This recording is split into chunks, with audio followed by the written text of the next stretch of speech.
Hello and welcome back again to the channel. Another showcase video, and today we are looking at signature knife number 13. It is a velvet rainbow obsidian set into a Scottish red deer handle.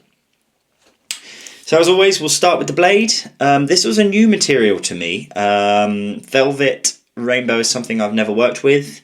It napped really well. I've had low quality, I think years ago I had some very low quality rainbow that doesn't even come close to this. This stuff is very nice.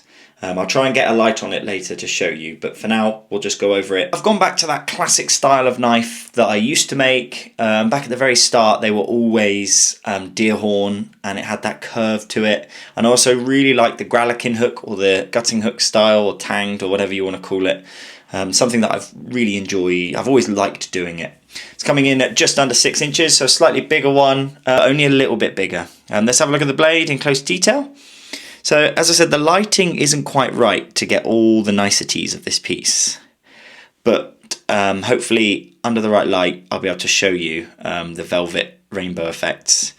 If not, I'll insert a couple of pictures. As you can see, nice oblique flaking, everything matching in the middle, or not matching necessarily, but everything coming together in the middle. It's got a nice straight back, perfect curve to the blade.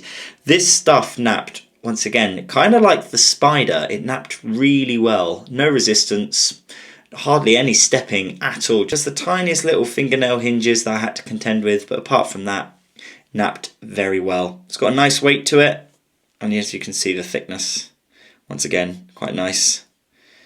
I'm happy with that. I don't like them super duper thin, and obviously I detest them really thick. This is pretty much perfect, just the way I like it. You can see that looking down the tip of the blade. It reflects the light really nicely, and around the edges just that little bit translucent. All traditionally hafted, homemade pine pitch glue. It's got the wax sinew set with hide glue and tied off in my typical cross pattern, and the handle is, well, pretty much as you'd expect, just a nice piece of Scottish red deer antler. Nice little bit of Scottish red deer antler there. I will zoom in just a bit to show you the detailing. With all these pieces, they are signed, and you can see here signed, and the detail of the horn with the binding, and then the course of the blade itself. Onto the stand. My favourite wood to work with for stands is this African wenge. I've almost run out, so I'm going to be travelling up to an exotic hardwood supplier to pick up more of this. So the actual base of it, once again, African wenge. With this is a type of burl. It's an unknown origin.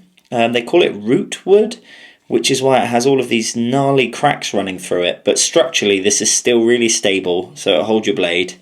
And as I said, it's not taking much weight, so it's not going to be beat around or anything. I don't think I'll ever make handles out of it, but if you look really close, you certainly can't really see it in the video, but when you have this in your hand, it has like a quilting to it. It's really stunning. And on the bottom, as per usual, signed, serial numbered, and dated the day it was made. Okay, so now I'm going to try and get the rainbow effect to come out on the blade. There it is. You can see it here now. I'll try and zoom in. So there, you can see it in all of its glory. Pretty special stuff. I must admit, when I first got this obsidian and I got a light on it, I was blown away. You can see there the green, the purpley, gorgeous coloration to it.